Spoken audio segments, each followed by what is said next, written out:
Okay, so I'm going to start where we usually do a couple of prayers, especially now we're moving into Tantra. We're at the end of the Discovering Buddhism module. So it's good to get familiarity with, more and more. Some of us are very familiar with sort of Buddhist prayer, a little bit of ritual, that's what Tantra is all about. So I'm going to screen share for most of the class. I'll pop in and out of the screen share a couple of times, but mostly I'm going to be on screen share, but you can all hear me and see my little box on the side. So yeah, this is Module 13, Introduction to Tantra. And as you'll see for the reading, it's based on Lama Yeshe's book, Introduction to Tantra, and other sources as well, using other sources, but you have, many different reading materials there that you can pull from. So we're going to start, as we say, usually with a little bit of refuge to settle the mind, a little bit of meditation, prayer, ritual. Why not? Because that's definitely when we practice Tantra, it involves doing a lot of prayers, visualization, mantras. So definitely going to do it at the beginning of this module. We're not going to do a lot of meditation during this module because mostly we'll do in the practice day. But we'll just start with a few prayers. So let's take a couple of minutes just to settle our minds, bringing our awareness to the body, the breath, just however you need, just to take a couple of minutes and just be a little bit more present. I'll leave you to that.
And then in that space, just taking a moment to see when we think about our motivation, our intention, we discussed that in the class a little bit, why we're here, why we're coming to, what are we bringing to this class in terms of our motivation, just drawing that up from your mind, your being for a moment, what comes sort of naturally, spontaneously with your motivation.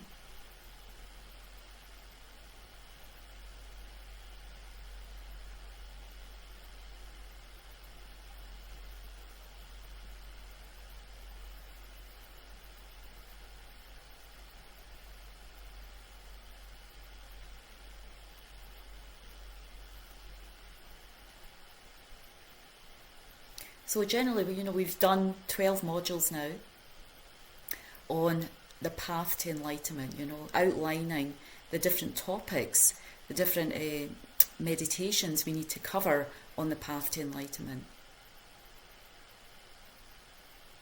So we can see it's a long path, it's a vast path. And what it involves really is a gradual transformation of our motivation, not just for this life, but for lives beyond, on the basis of having continuity of consciousness, having experienced past lives and going to experience future lives. We're slowly, gradually transforming our consciousness into these qualities of enlightenment, these qualities of wisdom and compassion. That's the whole purpose of the path. And to do this, we need a firm refuge, We need a clear teacher, clear teachings, and also community practitioners. So that's what we take refuge in right now when we say this prayer. And just trying to get this kind of clear motivation, as much as possible. The understanding through gradually understanding our own suffering situation, our own karmic limitations right now, may I step by step develop my mind on the path to enlightenment, awaken from my limitations, and become more and more beneficial for all sentient beings, as it says in this prayer, transmigratory beings. So we just try, even in a effortful way, to pull up some kind of motivation like that. Every time we engage in practices and prayers, trying to slowly transform our mind into this lam-rim, this motivation, this will, intention to keep developing, awakening out our karmic limitations by relying on Buddha, Dharma and Sangha, and doing this so we become more and more beneficial for others.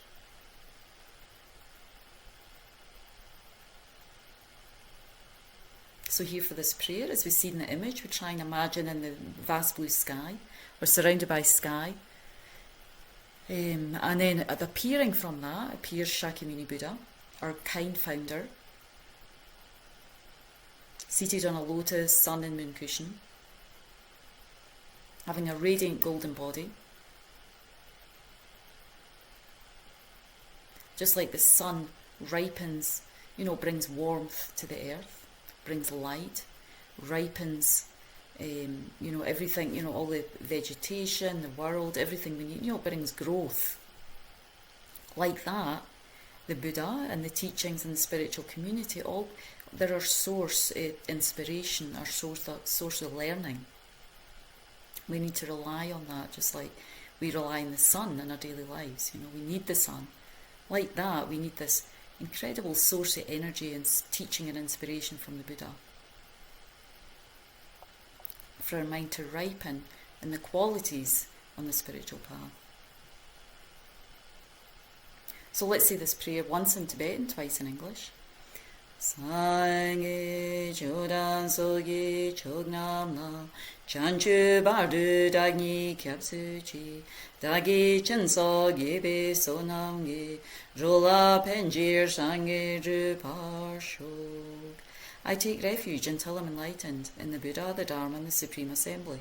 By my merits of generosity and so forth, may I become a Buddha to benefit transmigratory beings. I take refuge until I'm enlightened in the Buddha, the Dharma and the Supreme Assembly. By my merits of generosity and so forth, may I become a Buddha to benefit transmigratory beings. So here's an image of mandala. We're actually going to, if you're familiar and if not, a mandala is basically, it's kind of like a pure place, a pure realm, Buddha field. We try and imagine something very beautiful that we enjoy, even a place in this realm right now, beautiful park with flowers and a plate, delicious foods and something that kind of really opens up our mind. We offer that like a mandala. A mandala kind of means like taking the essence.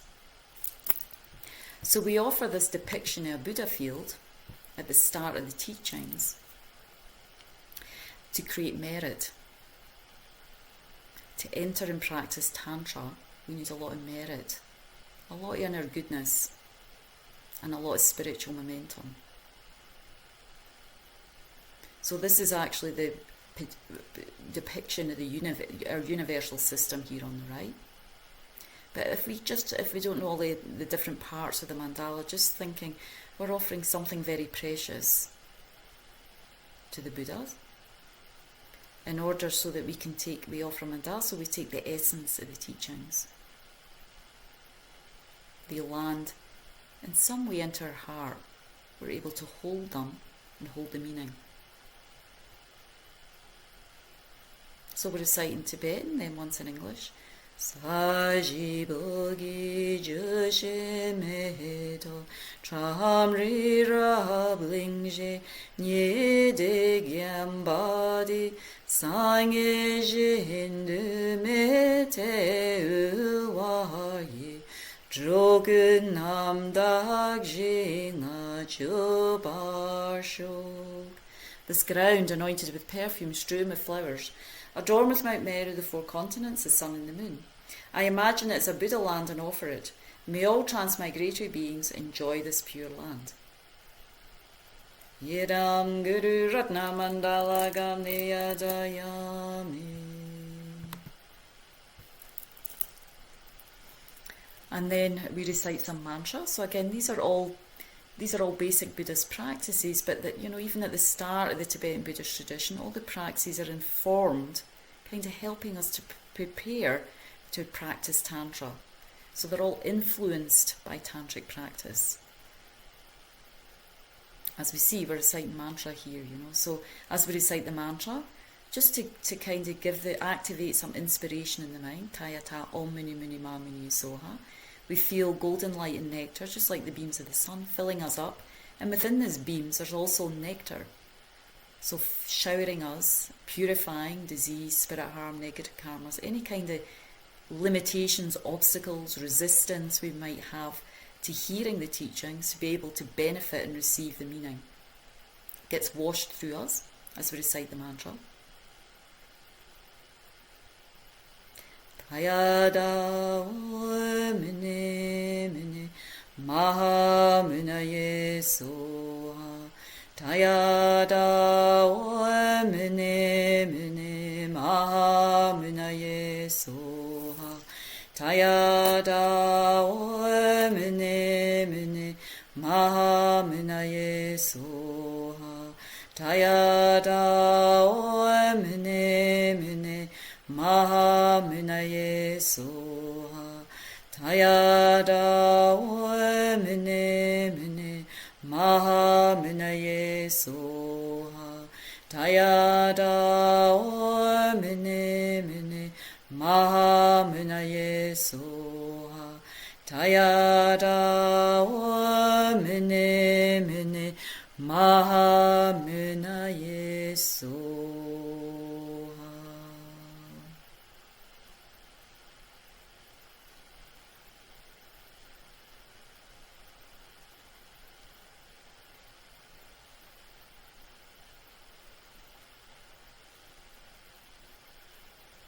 And just feeling that we, again, the blessing, the guidance, the kindness and the compassion that all the Buddhas, Shakyamuni Buddha, all our teachers, our spiritual lineage, all supporting and blessing us, not just for this practice, but throughout our lives, that stream of blessing, feeling it's always supporting us and holding us in our spiritual practice. The deeper we have refuge, the deeper we feel that.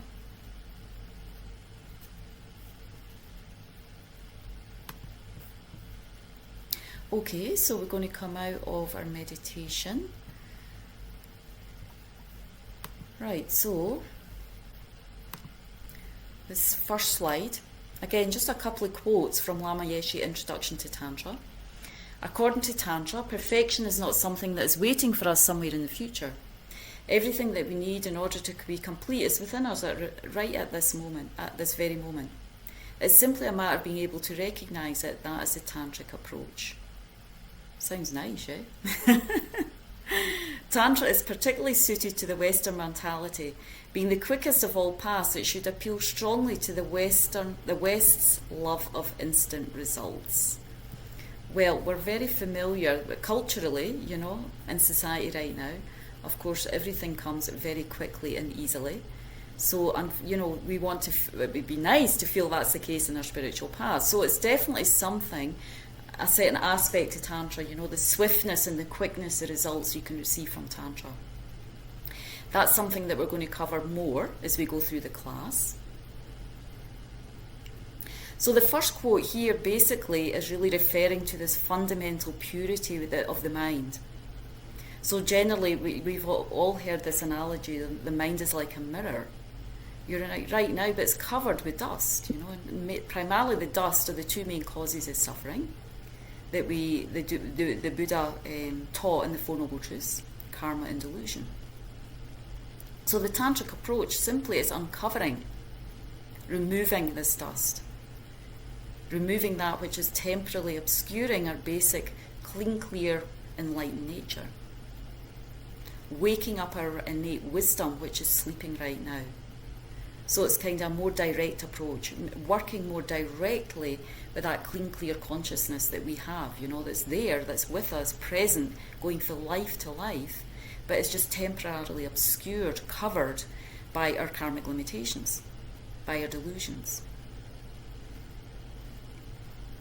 The second quote is really referring to a little bit what's in Tantra, the essence of Tantra, being a little bit like fake it until you make it approach, bringing the result into the path right now. So we're going to discuss these in much more detail, these quotes, what they really mean, when we go through what is Tantra, how we practice Tantra. But before we do that, what I want to do, as a basis for Tantra, I think we all know we can't just jump into Tantra. So for the basis of Tantra, the backdrop of Tantra, so what have we been studying the last 12 modules? The lam-rim, the gradual path to enlightenment. Of course, Tantra comes right at the end. Why? Because we need the backdrop of these 12 other modules. Yeah? And the essence of these modules, the path to enlightenment, are the 3 principles of the path. So, especially those that have been studying, or for some of those that you've been saying you've been studying a long time, just checking up. So what is the first principle of the path? Now, I know Bay's going to know, Urs is going to know, so I'm just going to see if anyone else is brave enough to say. So again, this is what we need as a preliminary for the path. This is what we need to practice Tantra. We need these 12 modules, we need some experience of that. So in a nutshell, we've done 12 modules, but embodied in 3, 4, each of these modules, there's the 3 principles, when we break it down even more. The 3 main parts that we need to develop. So the first one is... the renunciation? Yeah, there you go, Ladan. Yeah, renunciation. So what do we mean by that kind of tricky word? I like that this kind word. Of scary I word like a little bit. Word. You like it? Okay, that's good, Jen. Maybe that's because you're a non-English speaker. Because I don't know. So what do we mean by renunciation? Renunciation. So renunciation is, after my understanding, is some kind of live your life, have fun, but don't attach to the pleasure or, forget the attachment. Just forget the forgetting. I don't know if we just forget it, but that's a good start. Live your life, have fun, but forget the attachment. Okay. Yeah, we're somewhere there. Yeah. Anyone else? Renunciation. Dana. Yeah. So I think I understand it to be the idea that you're understanding that this existence that we're in is basically tough, right? Samsara, right? So that everything is really hard. There's this suffering, right? And this idea that you're understanding that even when you're having the best meal of your life, this is still part of samsara, and that you kind of are okay, I'd like to leave this behind and be able to reach enlightenment in order to help others reach that. Yeah, that's good, Dana. Thank you. That's definitely an aspect of it. Yeah, you're right. You want to leave it behind to achieve enlightenment. So, or what more specifically, maybe I'll call upon Urs and Bay just to kind of think they might be able to put it even more correctly. But that was nice, both of you. I mean, we need to see what our understanding is, by sharing. Urs, renunciation in a nutshell. I mean, I would also say to get out of samsara, that's the main part, but maybe not only for yourself, but also that you have compassion for others, that you want to lead others out of samsara. Maybe that's the bodhicitta aspect afterwards. Yeah, you're jumping ahead there, Urs. Yeah. Hey, hold on a bit there. No, it's true. There's so I'm going to put up on the slide what Lama Yeshe says about each of these. So this is good. We're getting there.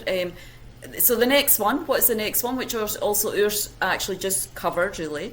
So within the state of recognise our own suffering, our own karmic limitations, we're under the control of karma and delusion, with the wish for us to want to emerge from that, and then recognising, as Urs is saying, all beings are under the control of that similarly, then we develop this awakening mind, this mind that's going to eventually have all the skills and qualities and abilities, as we see in the example like Lama Zopa Rinpoche. I mean, look what Lama, bodhicitta, this centre, this class is coming from Lama Zopa, our merit, but also for Lama Zopa Rinpoche's bodhicitta. He started over 100 centres because of his bodhicitta, his compassion for sentient beings, his wish to, as he has discovered enlightenment, to share that with all sentient beings, to bring that to all sentient beings. So this awakening mind that is also aware of all sentient beings and all their abilities, their kind of limitations, their capacities, their potentials, and is able to guide every sentient being also out of suffering. This is what bodhicitta is. It's a very noble mind, And then the last one. Oh, Venerable, are you sharing your screen? Because we can't. No, not yet. Oh, you're. No, I'm just here talking. The last one. I'm asking everyone else, if they would like the 3 principles. So we've roughly covered renunciation, roughly covered bodhicitta. What's the last one that we need to? Wisdom of emptiness. Yes. Is that you, Rick? Yes. Yeah, me. Sorry, I didn't raise my hand. Yes, wisdom, emptiness. So, excuse me. So the wisdom realizing emptiness is the last one that we want to kind of like, at least start to understand how our limited view, we have this limited viewer cell, and how we can develop a special wisdom and insight, getting more and more interest in that, and a wisdom or insight that's the main cause of liberating ourselves from samsara, for karma and delusion. So the main way that we get out of cyclic existence, circling in samsara, is the main antidote to that is the wisdom realizing emptiness. So ideally when we realize emptiness, then we become more and more qualified to benefit others, because we've liberated ourselves from our karmic limitations, our delusions, and then our mind's so much more open, so much more awake, we can develop bodhicitta more easily, these great skills, these abilities to benefit other sentient beings. So I'm going to share the screen now with these 3 understandings, just from Lama Yeshe's perspective, from Introduction to Tantra. Share screen. And then I'm probably just going to stay in the share mode the rest of the time. So this is how, in a very simple way that we can hopefully take the essence of. So common preliminary praxis we need as a basis to practice Tantra, an understanding of renunciation, what that is. This kind of wishing, through understanding the evolution of our own suffering, our own dissatisfaction, dukkha, in Sanskrit, through a deep understanding of that, even if it's not deep, but we have some understanding, at least intellectually, then we develop slowly this wish to emerge from that, to get out of that, to free yourself from that. So renunciation is not a negative thing, it's actually a very positive, content, joyful state of mind. It's the opposite of what we often have now in samsara. It's a mind that's seeking to get out because it realizes our karmic limitations. It's like, aha, I am suffering, I have these limitations, and there's a possibility to get free, and I want to do that. Bodhicitta is basically opening the heart, as Lama says, more and more, symbolized by the moon disk, where we're more and more, as we recognize our own suffering, we see that in all sentient beings, we feel compassion. There's different layers of suffering, different subtleties, but that much more we recognize. We can only have compassion for others based on how much we understand our own suffering, feel our own suffering, recognize our own suffering. And then the third one is this, then to really liberate, to get out of the cyclic existence, we need to develop a special wisdom. We need to dissolve, as Lama says, our self-created limitations, to recognize we're so much more than that, and it's a special wisdom that's able to cut through the delusions, cut through ignorance grasping at true existence. cut through anger. I mean, the main one is the ignorance grasping at true existence, but also even to cut through our anger or attachment, yes, we need compassion for ourselves, but we also need a certain wisdom to start to recognise the nature of the mind. We are not our limitations. We are not our delusions. They're simple, they're like dust on the mirror, temporary states of mind, advantageous states of mind. So what we're doing, in the very beginning, as these first 11 modules, 12 modules, what number? I always get mixed up. Anyway, the first year and a half in modules, 2 years, this is what we're trying to get a sense of. As a real sense of what we mean by these three, at least on an intellectual level, and ideally slowly through a level of reflection and a level of meditation. So there's 3 different types of wisdom that we want to develop on our spiritual path. Listening through hearing, which we do. Wisdom through hearing, so through listening to the teachings. We need to understand the teachings, be clear on them through hearing. Wisdom through the reflection, and wisdom through meditation. So we need continually to be developing those 3, and then slowly, and with renunciation, bodhicitta and emptiness, we keep listening, we keep reflecting, do even short meditation, slowly become clearer in the mind what they are, what they mean to us, how they are the backdrop, how we need them as a backdrop to tantric practice. Otherwise, there's a story that I want to share with you about from a yogi, a very, John Tompa. Some of you, I think, at least Bay and Urs, but some of other you may have heard of this practitioner. He's a Kadam practitioner from about the 11th century, and he was the direct or heart disciple of Lama Atisha. So Lama Atisha was actually the Lama who came to Tibet. He was invited to Tibet by a Tibetan king at a time when in Tibet the Dharma had kind of degenerated. It had been in Tibet for about 150 years. So Buddhism came to Tibet in the 9th century, and this was around the 11th century, and the Dharma was kind of degenerating. So a Tibetan king was concerned about that and invited this great master Lama Atisha. And in Tibet, he met his heart disciple, John Tompa, a very pure practitioner. So John Tompa, he one day, he was recognised as a great practitioner, a great yogi at that time. And one day he saw a man meditating. And he asked the man, well, what are you doing? And the man, the old practitioner, he was an older practitioner, and the man says, well, I'm meditating. And John Tompa says, well, that's good that you're meditating, but wouldn't it be better to practice Dharma? And the old man's like, well, okay then. So he thought, okay, he was a bit puzzled, but he thought, okay, well, maybe I should read some texts. So he started reading, some few days later, he was reading Dharma texts, and John Tompa came across him again, and he said, well, it's good that you're reading texts, but wouldn't it be better to practice Dharma? So this is a story Lama Zopa Rinpoche used to share all the time. And again, the man was quite puzzled again, and he thought, well, okay, well, that's fine. Maybe I should circumambulate, So he started circumambulating, walking around the temples. And John Tompa, of course, John Tompa appeared again, as sort of enlightened masters often do. They just appear when there's a time to say something to you, that you're going to hear. And again, John Tompa said to him, well, it's good that you're circumambulating, but wouldn't it be better to practice Dharma? So eventually the man was a bit confused and frustrated, as you can imagine, And he says, well, what do you mean by practicing Dharma? And John Tompa said simply, give up this life.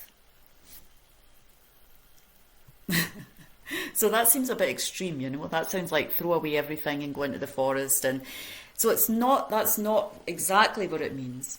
But it's actually, Ladan, what you were touching on, Giving up attachment to this life, craving for happiness, reputation, comfort, security. So it's kind of like giving up, recognising the limitations of the pleasures and concerns of this life. and not solely focusing on them. So so similarly, it's not that rituals, mantra, tantra, mudra, even John Tompa says, well, that's good, but better to practice Dharma. So what does that mean? So what this is an example of, if we just jump into Tantra, rituals, Tantra, ringing bells, looking very clever, we all are bits and pieces, but we don't have the backdrop of renunciation, this sense of what does it mean to give up this life, working on our attachments, recognising that in the mind, chipping away at the delusions.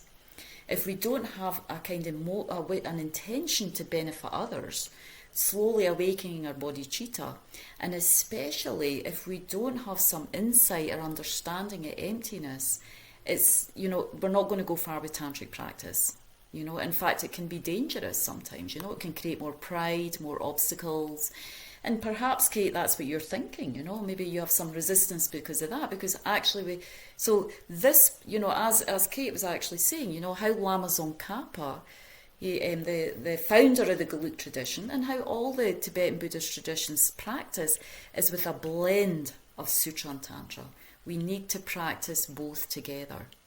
Otherwise, there's not really, certainly if we just practice Sutra, that's wonderful, of course, But if we practice Tantra alone, without the backdrop and the understanding of the Sutra path, we won't progress very far, because it's that we need to constantly keep our motivation, transforming our motivation into renunciation, bodhicitta and emptiness, and then when that gets deeper and deeper, then we start to really take off with the tantric practice.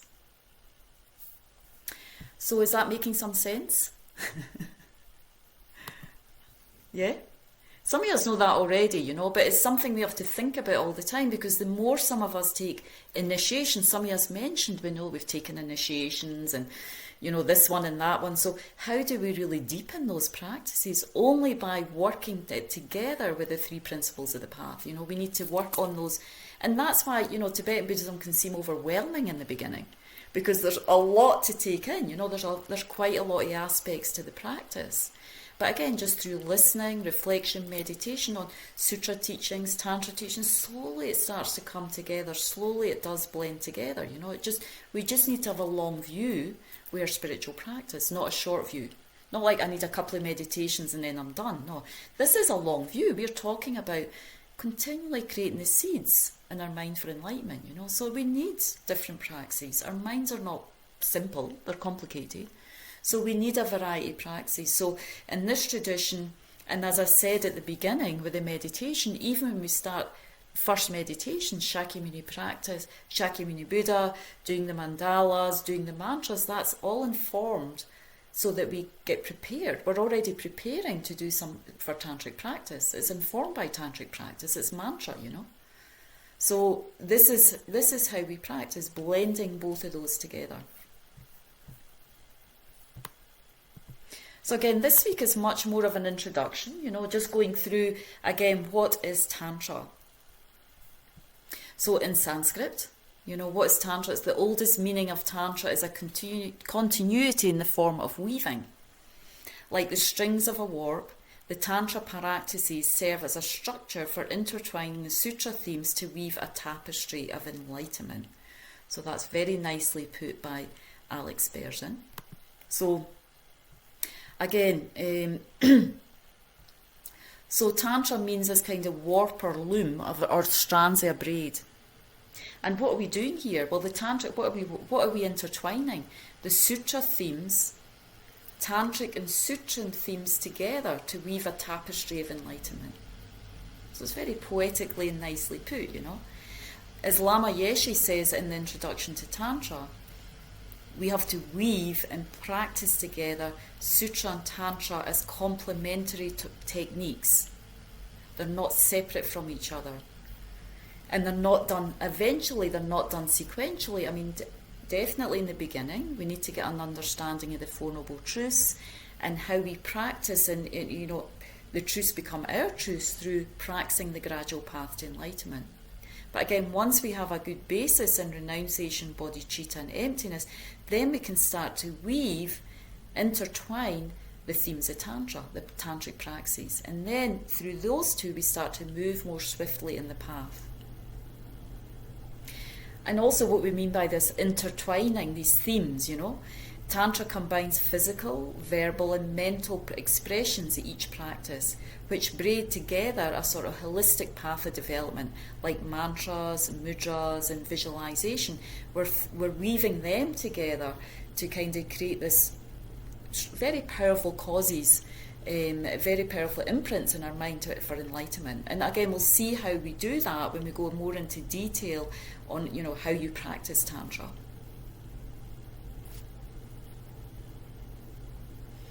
One of the other special qualities of Tantra, again just touching on these right now, so when we practice in the lam-rim, we go through we do the module on bodhicitta. Some of us did the module on bodhicitta, and we do meditations on that. We practice trying to develop concentration. Not that we have a module on that, but I'm sure Geshe-la might have touched on it. Shine practice, the importance of developing a deeper and deeper concentration. So we can meditate on that. We might meditate on death and impermanence. We might meditate on emptiness. So when we meditate on sutra, we can only really meditate on one aspect. There's two wings. There's two wings we need to develop. We need to develop the wisdom wing of the path, the wisdom aspect of the mind to realize emptiness. And as we say, we also have to develop the method, the renunciation, the understanding of suffering, and then how we liberate ourselves from that, and how we develop compassion for all sentient beings. So generally in sutra we can only meditate on one of these things at a time. We've only got one mind, so we can only meditate on emptiness at the one time. We can only meditate on compassion at the one time. So the special quality of Tantra is how the practices are set up, is that the practices weave together compassion and wisdom practice. They weave together the method side of the path, which is the sort of renunciation and bodhicitta, what we call the method side of the path, with the wisdom side of the path, the wisdom realizing emptiness. So the special quality of Tantra is that how the meditations are set up, the visualizations, generating ourselves a deity, reciting the mantras, is that we can meditate on both aspects at the same time. So this might not mean a lot now, but I'm just dropping that in because we'll go into, again, more detail as we go into deity yoga. What does deity yoga mean when we meditate on that? But that's one of the unique qualities of Tantra, and that's what makes it a swifter path, is we meditate on the two aspects of the path that we need to develop simultaneously. That's the skill of the practices. And also this other weaving, as we see in the image, it's a weaving together of teaching and practice. In Tantra, we're weaving together everything we've heard into practice, into our being.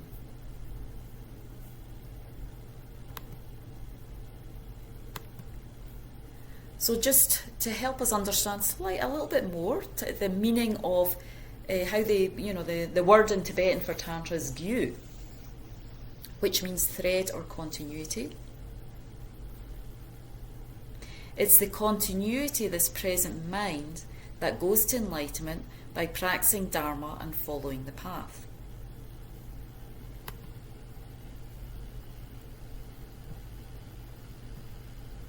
So again here, it's the basis. So when we're talking about Tantra, we have 3 levels of consciousness. We have gross consciousness.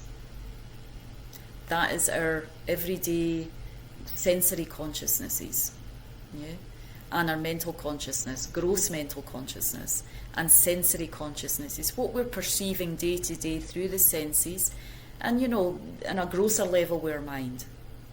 Thoughts like that coming up in the mind, that's a grosser level. Then we have a subtle level of consciousness, Subtle level of consciousness. Maybe what does that refer to? Anyone? Urs? What would be a kind of an experience we have where we're in a more, not very subtle, more subtle level of consciousness? Urs? Maybe the dream consciousness, that Yeah. would be more subtle. Yeah, and we can see that, when we're dreaming, all the senses are kind of absorbed, temporarily, and we still have a dream body. We're still a me and an I, but it's more subtle. Yeah, we can all feel we're in a more subtle space, but things are still going on. We're still there when we're conscious. So we're very much more in our mental consciousness there, but it's more subtle. So that's dream consciousness. And of course, when we meditate, when we do certain meditations, we go more subtle. If we're lucky, we go into a little bit more subtle levels of consciousness, and they're more powerful. We want to access them for meditation. Because, even sometimes when we have a powerful dream, it really impacts our day, because subtle consciousness has more power. The more subtle we get with our consciousness, the more power it has. It's more about if we can control that level of consciousness, yeah? So, of course, it'd be wonderful if we can control our dreams, we have an awareness in our dreams, because it's more powerful. The consciousness is much more powerful at that level, It impacts our being, how we feel about things, how we experience things, much more at that level. And then we have a very subtle consciousness, clear light nature. So when we're talking about this continuity, what we're really touching on is this very subtle consciousness. The continuity consciousness that goes from life to life. It's like everybody wants to know what's their heritage, what's their roots, where have I come from? But we've all come from there. That is, of course we've come from many lifetimes, many experiences, many forms. But, that is our most subtle heritage, it's our clear light consciousness. And it's called, maybe if you in the Kagyu tradition, they call it Rigpa, different terms in different traditions. But it's the very subtle consciousness. And this is the continuity that we are trying to connect with and awaken in Tantra, because it's the most powerful part of ourselves. Our gross consciousness is, even at night time they dissolve, and we go into a more subtle consciousness. At the death time, they completely absorb who we are, who we think we are, our thoughts. These all completely absorb, what they're called the 80 conceptions. So in the practice day, what we're going to do is one of the meditations is the death meditation. What happens, and some of you have probably done it before, but what happens, this is very important in Tantra, high yoga Tantra practice, going through, getting a familiarity with these levels of consciousness, what happens at the death time. And that experience of clear light, maybe trying to get more and more experience of that most subtle part of yourself, because that's the most powerful part of yourself. That's the basis of our enlightenment. Its nature is pure, luminous clarity. It's beginningless. It can't be destroyed. It doesn't, atomic bomb, whatever, won't destroy it. And so that's the fundamental sort of basis, path and result, really, that we're connecting with, this continuity. It's the basis enlightenment, it's the path enlightenment, and it's the result, because the result is when we recognize its nature deeply and we awaken that nature, develop the qualities on that nature, then we become fully awake, fully enlightened. So it's term Tantra denotes this mind of awakening, neither beginning nor endless, luminous clarity, a continuity without beginning, up to and it will be with us until we achieve enlightenment, until we're actually fully present in its nature and fully awakened all the potential that enlightened consciousness has, So Tantra is really just going right to the point, The tantric methods are trying to bring that clear light out, and while simultaneously dissolving all these limitations and wrong conceptions, as some of you said, attachment and these things that we're identifying that are not really us. We're trying to identify with who we really are, what our pure, clear, fundamental nature is.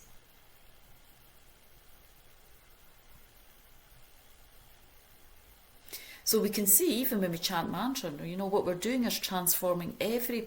So that's why I had the picture of Lama Zopa Rinpoche here doing the beads. We can say, there's so many moments of consciousness and awareness in that continuity. So you can even say when we chant mantra, every time we're transforming the continuity of that consciousness into pure sound and the essence of the mantra.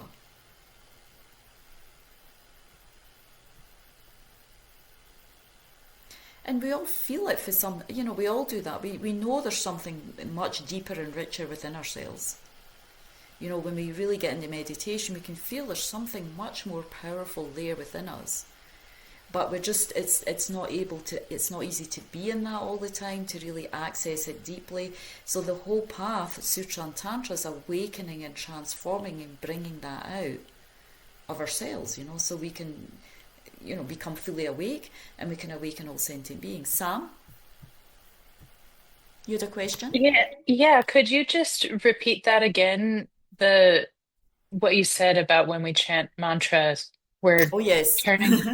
Yeah, that was really Yeah, so I think, important. because it's almost like, obviously when right now we need to use our conventional mind, we definitely need to listen.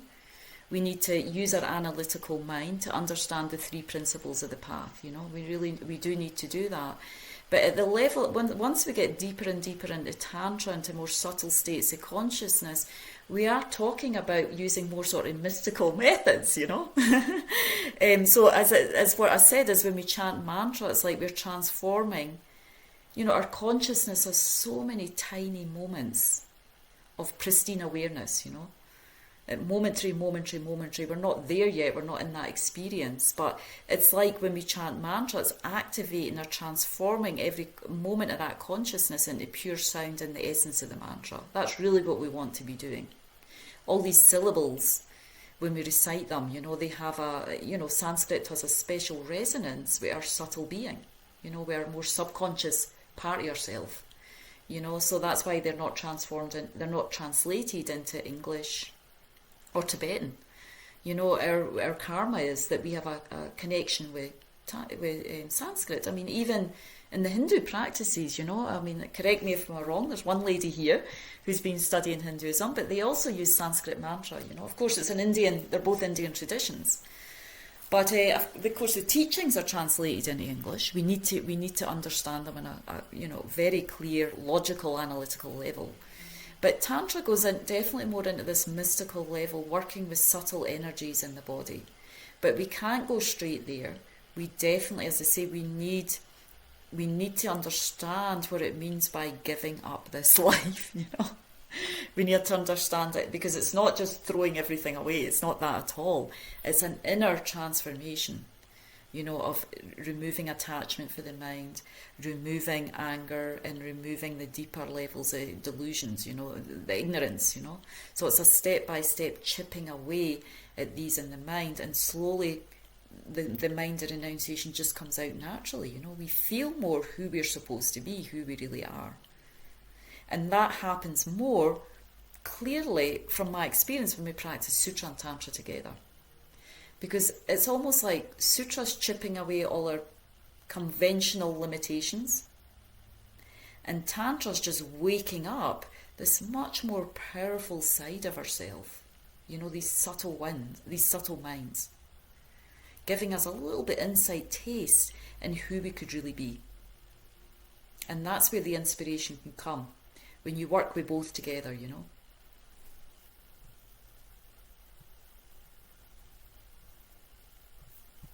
Any other questions? Comments? Are we making some sense? Yeah, I got Samson nodding. If it doesn't make sense, you can tell me. So, oh, Stan, sorry, you have a question? Yes, and you describe it as being having the potential of being quite dangerous. So could you talk just a little bit more about that potential? I can kind of imagine that one could just freak out or go off track somehow, and with these subtle Well, aspects, but you could yeah. talk more, perhaps. Well, I think there's a danger in misunderstanding what Tantra is. And I think that's what maybe why Kate was expressing she has some resistance. And I was going to talk about that more I think it's next week or the week after. But of course, we've all heard about Tantra and sex and all these things. And it's really, we've heard, and it's nothing, that's a big misconception, So I think there's a danger of thinking it's something about increasing sexual pleasure, and it's really nothing to do with that, And I don't know about a danger, of course, if you recite mantras, you visualize the deity, you're leaving imprints, right, on the mind. So maybe that's good. That's maybe okay, But what really influences Tantra is our motivation, building up these three principles of the path. So the danger, I think, is feeling like you're a tantric practitioner, but you have no motivation at bodhicitta. You have no motivation. You don't understand the evolution of your own suffering. You don't understand your own samsara. And I think the biggest danger is you have no understanding of emptiness. So Rinpoche tells this story, roughly like this. Lama Zopa Rinpoche used to tell this story. This happened in Tibet as well. If you don't get proper teachings, and then you think maybe you can just from the bat, from straight off practice Tantra. And so I think he was doing a Yamantaka retreat. And, Yamantaka is a very wrathful deity. He has like a really, many arms, many legs, and the fire's blazing, and he's supposed to be the personification of kind of anger, but purified, one of these wrathful deities. And so he did this retreat for 3 years, and then supposedly, the one Lama saw in his clairvoyance, it was reborn as a spirit. After doing so many years and praxis of that, and he passed away and he was reborn in a spirit. And why Rinpoche said that is because he didn't have the three principles as a basis. So if you visualize yourself as the deity without any understanding of emptiness, well, there's a and as I say, when we go into the deity yoga and kind of trying to understand, when you practice deity yoga, you need to have a good understanding. Everything in Tantra, these visualizations, when you visualize yourself, has to come out your understanding of emptiness. Even if it's very simple, your understanding, that's okay. But he didn't have any, the other practices, obviously. And so he was, for years, visualizing himself as this big, scary being and grasping and clinging and thinking that was him. So it created these imprints in his mind to be reborn a spirit that looked similar to that deity. So this is, so I hope that helps a little bit. But yeah, so without kind of understanding what giving up this life is, detaching from normal appearances, understanding that the appearance of the deity has nothing to do with how we perceive ourselves right now. It's actually nothing to do with that, It's coming from a wisdom, the correct wisdom of who we are. So without some understanding the wisdom realizing emptiness, if we just concretely visualize ourselves, imagine ourselves as this kind of these tantric wrathful deities, we're creating imprints to simply just be born as some kind of spirit or bardo being that looks like that. We're not creating the causes to get out of samsara, to get out of ego clinging, to get out of perceiving the wrong view of self. And that's what tantric practice is about. It's more quickly getting us out of ego grasping, wrong view of self. It's a method to liberate ourselves from that. It's not about just imagining I'm some divine being and look at me, I look gorgeous, So it's without that backdrop of emptiness, there is some danger of that, especially when you move into the high yoga tantric practice. So that's one aspect. And another aspect is, developing pride around being, can happen, about being this great tantric practitioner, because we know that they're quite skilled in specialised practices. So a pride can come around. Any kind of spiritual practice, you can get that, I've taken so many initiations and commentaries, and I do all these practices all day, so that can happen. Most of us probably aren't there yet, but, practicing for some years, that can slip in. And also what I'll touch on later is like this misconception about Tantra increasing sexual pleasure, tantric practices. That's also wrong conception. And I'm going to explain that more when I go through the different classes of Tantra. Does that help a little bit, Stan? Answer your question? Oh. Stan, does that help to answer your question? You're not getting. Yes, it does. I kept trying to gesture that yes, it Oh does. yeah. Sorry, I don't have everybody up on the side, I'm so I sorry. didn't see Sorry. you. No worries. I'll use my words. Thank you. Yeah. Okay, so any other questions? I'll move on to the next part. So what I wanted to touch on, this will be the last part tonight, just for us to get an appreciation of what, the rarity of Tantra. This is quite important. These days, we're so lucky. We have so many teachings available, so many great teachers, so many teachings online, in person, so it's almost like we can take it for granted, yeah? And this is, of course, when we meditate at the very beginning of the path on precious human rebirth, we kind of touch on that, how actually it's very precious that we have the karma we have to meet the Dharma, that curiosity, that interest in, achieving enlightenment and going beyond who we are right now.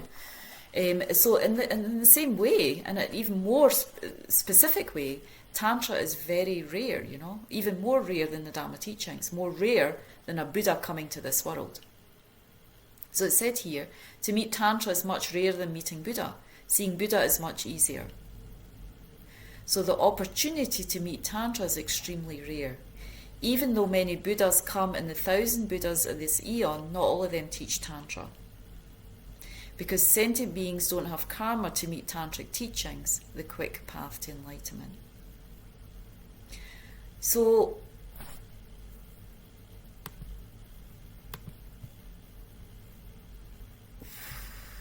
why is Tantra rarer than meeting a Buddha? Does anybody understand that quote a little bit more?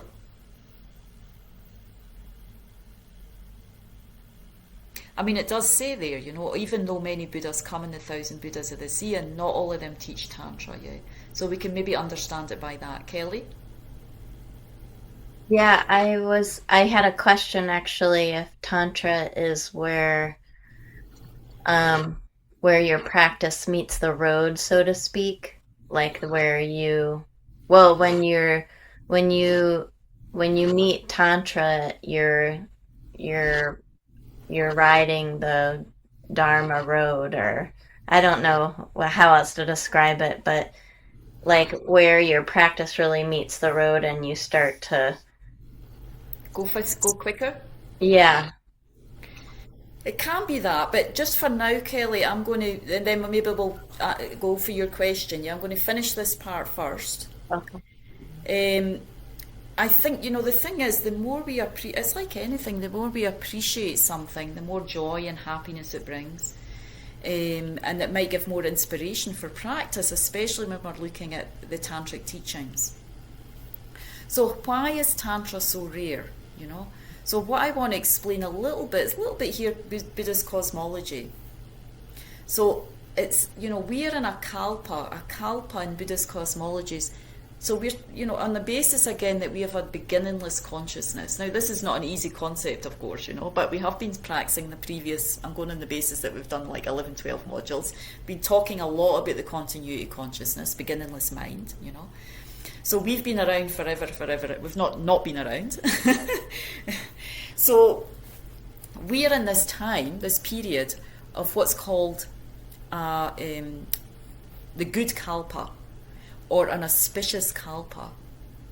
Now a kalpa is eons and eons, thousands and billions and gazillions of years, It's an unimaginably long cosmic eon, which in that time there's the formation of the universe, the abiding of the universe, the destruction of the universe, and the emptiness of the universe.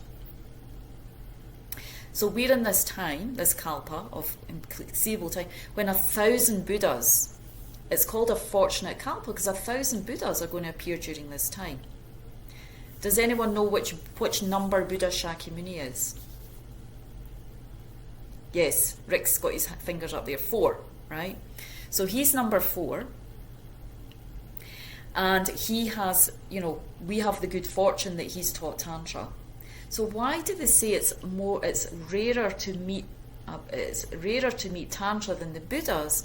Is because during this 1,000 Buddhas auspicious kalpa, only 3 or 4 of them are going to teach Tantra.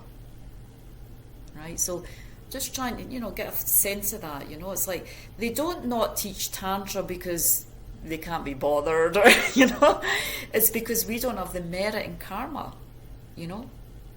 to hear Tantra. The other ones don't teach it, partly because of the prayers they have made as they develop on the path and become Buddha, but it's mostly because we don't have the merit or the karma to receive the teaching.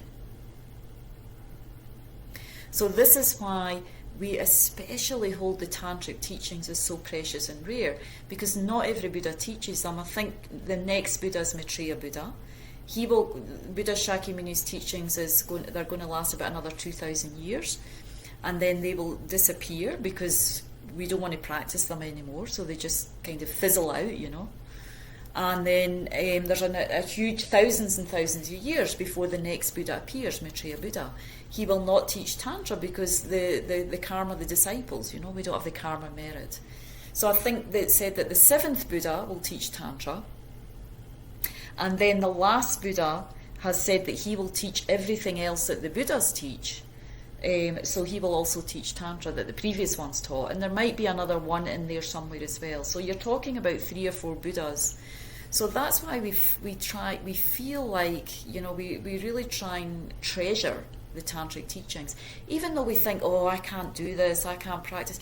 Why the lamas give so many initiations, and they generally, as long as we have some basis at the 3 principles of the path, some feeling for that, some conviction in that, it is actually very good to take, at least at the level of Kriya Tantra, to start to think about taking them. Because even though we might not get enlightened during this time of the Buddha, enlightened during Shakyamuni Buddha's time, but we will have the karma, the merit, the imprints to meet Tantra in the future and become enlightened. Right? So, and because it's rare, it's not easy to find. So why, most likely, of course, it's out of our merit that we've met Tantra now, but it's very likely that, whether past lives, this life, and maybe in another time, in another Buddha taught, we met Tantra at that time, So we have imprints of being attracted to tantric teachings, to that path. So that's why I would, on that basis, when we have a certain level of conviction, it's really good to think about doing tantric practice, because it's rarely taught, and it has, as we're going to go through more and more, it has these incredible benefits, when we practice Sutra and Tantra together. So your question, Kelly, is Tantra where we meet the road? What I'm trying to wrap my head around your question a little bit. I think what you just said made me realize the extent of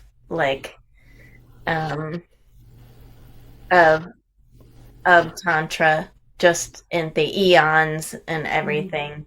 Mm-hmm.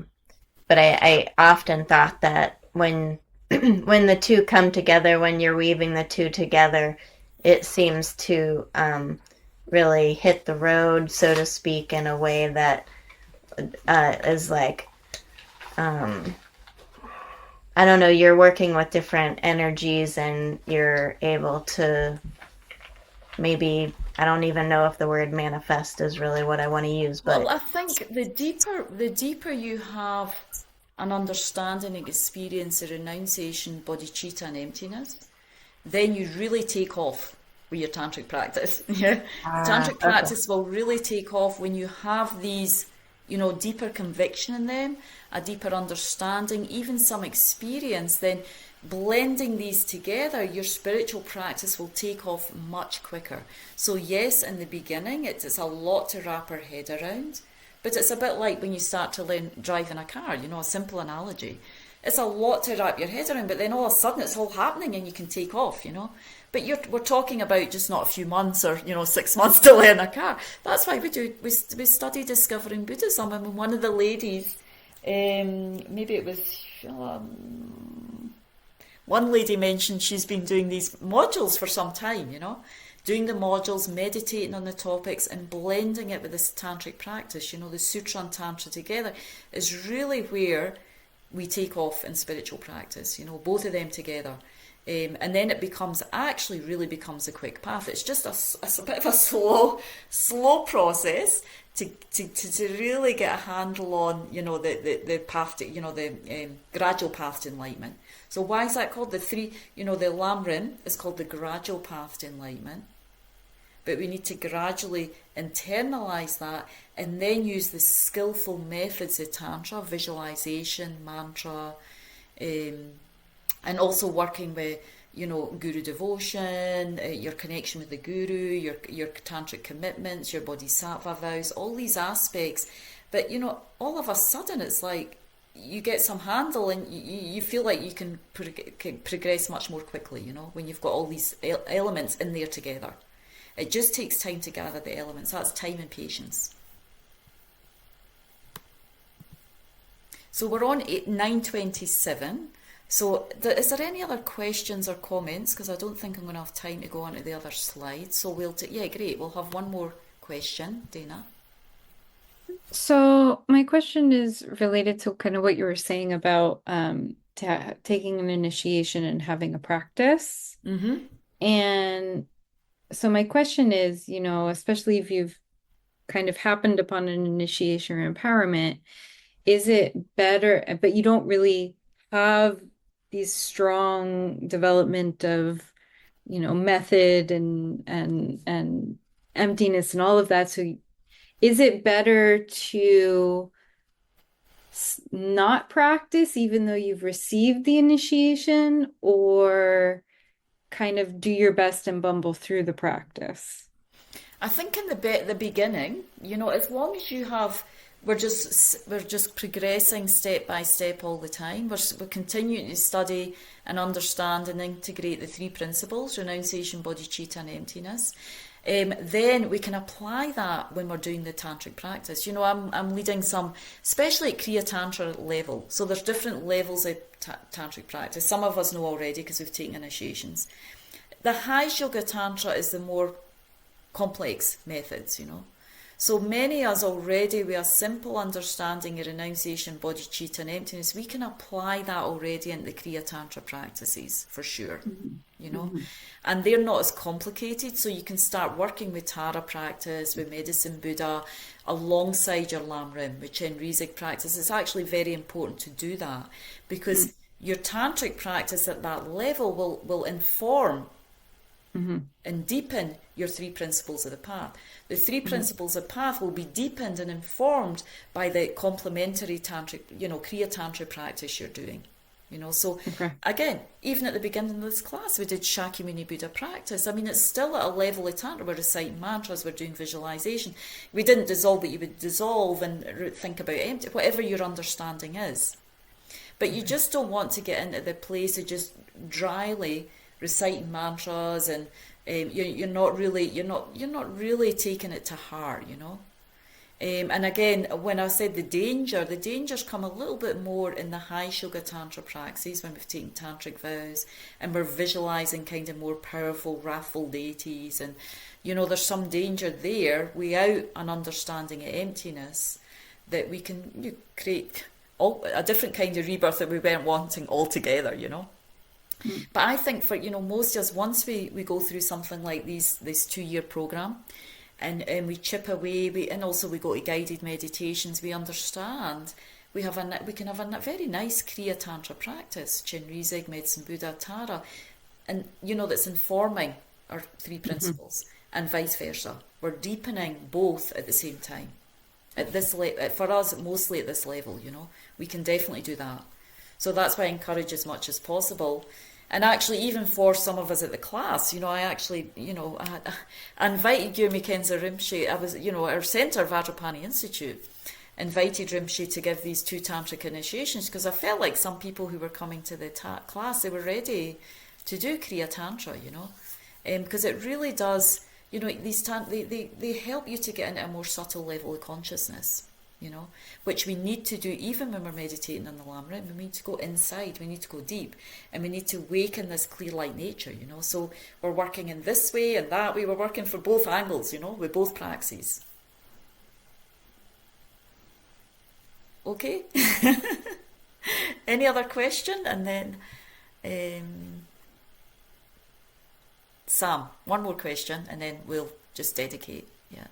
I guess building on that question, would you, there are different levels of Tantra, but is it the kind of dynamic where you need to take Kriya Tantra initiations before taking other types of Tantra initiations? You don't have to. I mean, you can jump right into High Yoga Tantra, but for most of us, we're better to start at Kriya Tantra, unless you have a teacher.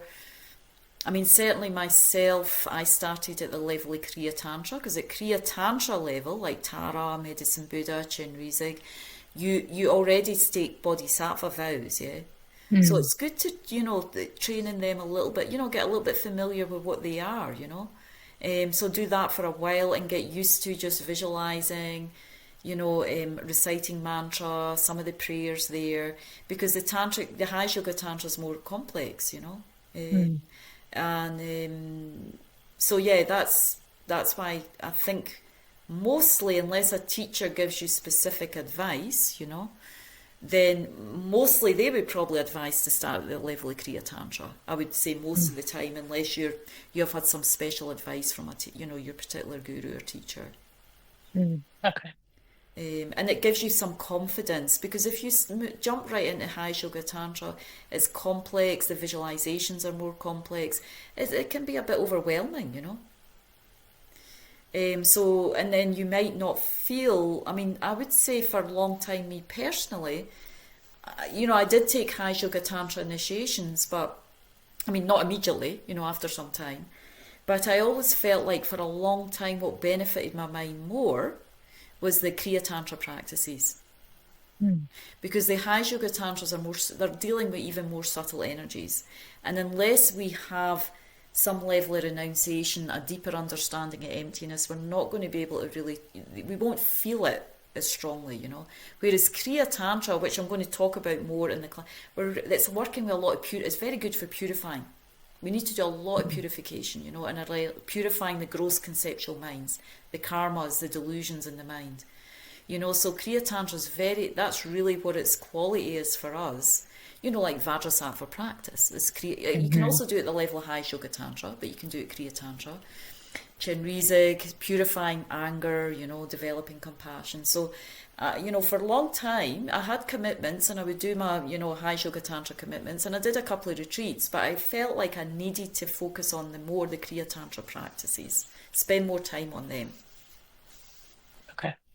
Thank you. They really help you more deeply at that level to start to integrate and experience the 3 principles of the path. And then all of a sudden you feel like, after some retreats, and again, I'm going to talk about preliminary practices after, in Ocean of Compassion, February, March, some of these together, then we get more ready for High Yoga Tantra, more benefit from that. All right, so let's just take a moment. Yes? Could I put a plug on your Green Tara practice? Okay, yes. I put on the chat, this Venerable Angie is in Santa Fe, teaching at Thupten Nobuling this month, and she's leading the Green Tara practice twice a week, I believe, this month. So you 3 can times a week. 3 times a week, okay. Monday, Wednesday, and Friday. Yeah. And as I understand, please correct me, you don't need to have the empowerment for this one, so anyone can join. Yeah, so it gives you don't have to have the empowerment, and for those of you who want a wee bit more insight into Kriya Tantra practice, it's going to be Monday, Wednesday, and Friday. Most of us here are in the Bay Area, so it'll be 11:30 in the morning. It's an afternoon meditation for here or after lunch, 11:30 to 12:30, and it's going to be Monday, Wednesday, and Friday this week and next week. They asked me to do a series of Tara meditations, so if you want to get a little bit more, sense of Kriya Tantra or just deepening it a little bit, you're welcome to join. Is it in person? Sorry, to interrupt. Is it in Yes. person only or? No, it's on Zoom. I mean, obviously, on Zoom. yeah, it's on Zoom. It's Okay. in person and on Zoom. It's actually quite a lot of retired people here, so we have a few people coming in Zoom even at that time in person. But yeah, it's mostly on Zoom. People coming. Yeah. So let's just take a moment to dedicate. I think I forgot to pull up the dedication prayer, so we're just going to do and also we're a bit over time. So just in your own way, taking a moment to think about, is there something that you heard this evening that you can take away with you and ponder, reflect and think about a little bit more?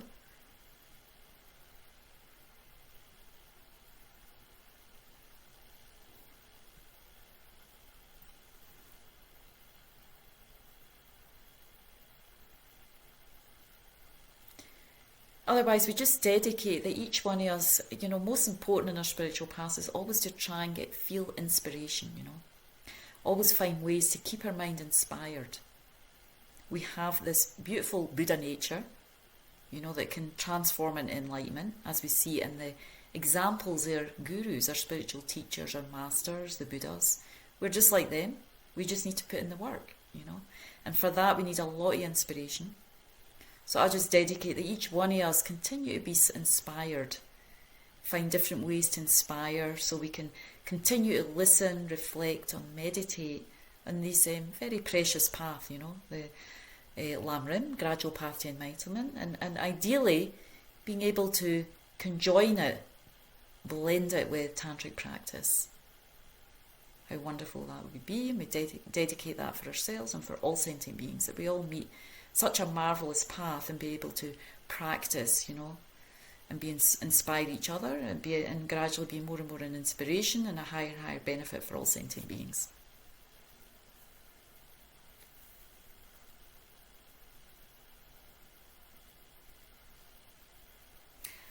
Okay, thank you so much for joining, and next week we will just finish off a little bit more about the nuts and bolts of Tantra and then go in more to like what deity yoga is, what tantric practice is.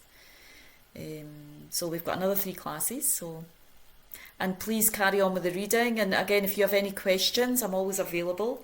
Bay has my email address, some of you have it already, but if you have any questions you don't want to ask in class but you just want to send me an email, we're welcome to do it too.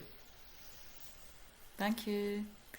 Good night. Thank you, Thank you, Venerable. Thank Thank you, you. Bay. Good Night. night, everybody. Thank you. Good night. Thank you, Thank you, Bay.